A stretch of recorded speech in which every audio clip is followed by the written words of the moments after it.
ఉన్నదున్నట్లుగా, కళ్లకు కట్టినట్లుగా. కథ రచన పాడ్రంకి సుబ్రమణి. కథాపఠనం మల్లవరపు సీతారాం కుమార్.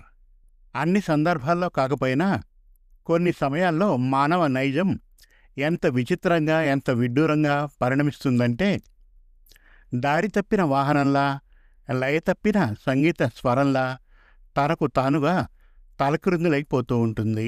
నిన్న మొన్నటి వరకు మనతో చెట్టాపట్టాలేసుకుని తిరిగిన స్నేహితుల్నే పోల్చుకోలేకుండా కళ్ళు మెటకరిస్తూ నిల్చుండిపోతుంటాం. చెట్టు రమ్మల్ని దులిపినట్లు మనల్ని అటు ఇటు ఆడిస్తే గాని, తాడిస్తే గాని ఆనవాలు గుర్తుపట్టలేకపోతూ ఉంటాం.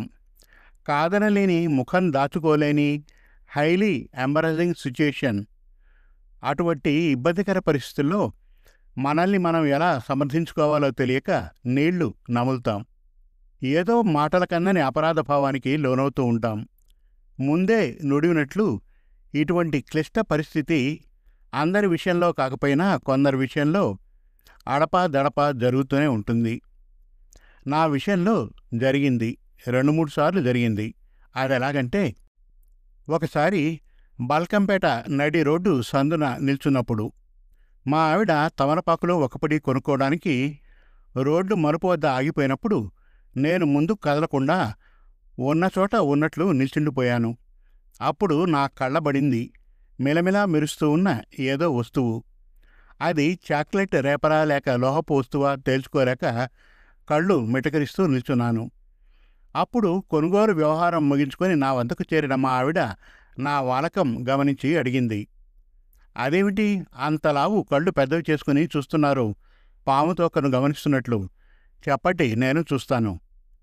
ఆ మాటకు నేను తేరుకుంటూ బదిలిచ్చాను, అబ్బా మరేమీ కాదోయ్, అక్కడ బంగారు రంగులో మెరుస్తూ ఉంటేను అదేమిటో చూస్తున్నాను, చాక్లెట్ రేపరేమో అనుకుంటున్నాను.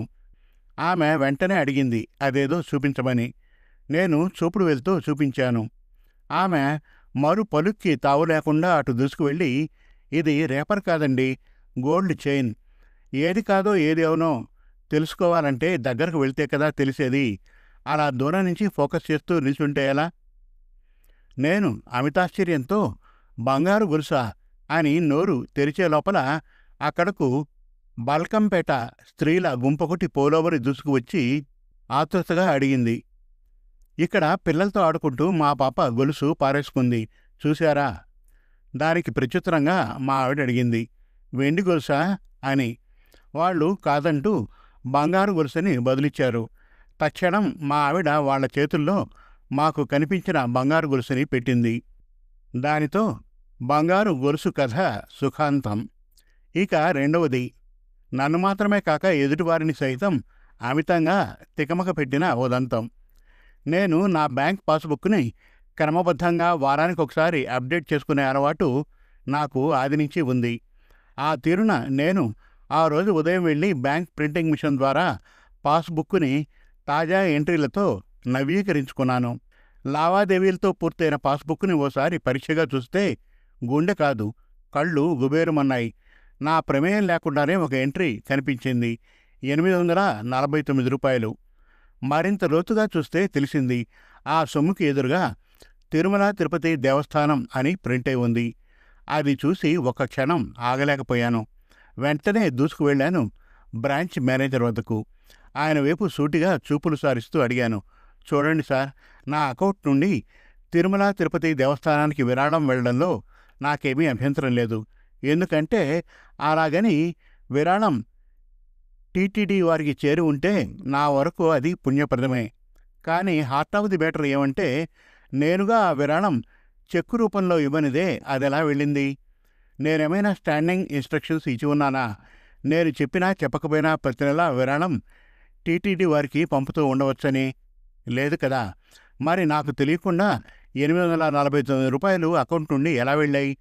ఆయన కూడా నాలాగే బిత్తరపోతూ చూసి, నాకు కొంచెం టైం ఇవ్వండి, చూసి చెప్తాను అంటూ ఆశాంతము పరీక్షగా చూసి సిస్టమ్ని జల్లెడపట్టి చెదరని చిరునవ్వుతో అన్నారు, అవును, మీరు కరెక్ట్, మీరు పంపలేదు. ఆ మాట విన్నంతనే నేను పుంజుకున్నాను. నేను ముందే చెప్పాను కదండి నేను పంపలేదని అని. కంగారు పడకండి, నేను ముందే చెప్పాను కదా, మీరు ఎటువంటి సొమ్ము పంపలేదని.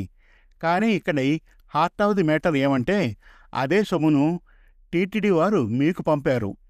ఈసారి కంగు తిరగడం నా వంతైంది. టీటీడీ వారు నాకు పంపారా? కళ్ళు మెటకరించి చూస్తూ అడిగాను. అవును, టీటీడీ వారే మీకు పంపారు. పాస్బుక్లో ఓవర్ ప్రింటింగ్ చోటు చేసుకోవడం వల్ల మీకు అది డెబిట్ ఎంట్రీగా కనిపించి ఉంటుంది. నాకు నోట మాట రాక ఆశ్చర్యాంబుదిలో మునిగిపోయాను. రిటైర్ కాబోతున్న వాడికి ఈ అగ్ని పరీక్ష ఏమిటి? వెంకటేశ్వర స్వామి వారి ధర్మస్థలం నాకు డబ్బులు పంపడం ఏమిటి? కళ్ళు మిటకరిస్తూ తల పైకెత్తి చూశాను. బ్రాంచ్ మేనేజర్ వెనుక గోడపైన వెంకటేశ్వర స్వామి చిత్రపటం నవ్వుతూ పలకరిస్తూ ఉంది. నీకు నువ్వు గడబిడ పడుతూ ఎదుటివారిని సైతం గడబిడ పెడుతూ ఉండకుండా శాంతంగా ఆలోచించబోయి అని హెచ్చరిస్తున్నట్లు ఉంది. అప్పుడు మెదడు మూలన అసలు విషయం తడుక్కుని మెరిసింది. ఆ సొమ్ము మరెవరే కాదు, 2 నెలలకు ముందు నేను రాసిన శీర్షికకు పారితోషికంగా సప్తగిరి మాసపత్రిక వారు నాకు పంపిన సొమ్ము. పేమెంట్ వివరాల్లో సప్తగిరి మాసపత్రిక పేరు లేకుండా టీటీడీ వారి పేరు మాత్రమే ఉండటాన తికమక పడ్డాను. సాహిత్యాభిమానులైన మిమ్మల్ని కూడా తికమక పెట్టేశారేమో. టీ కప్పులో పెను తుఫానంటారు, ఎందుకేగా. సమాప్తం. మరిన్ని చక్కటి కథల కోసం, కవితల కోసం, వెబ్ సిరీస్ కోసం మనతెలుగుకథలు.com విజిట్ చేయండి.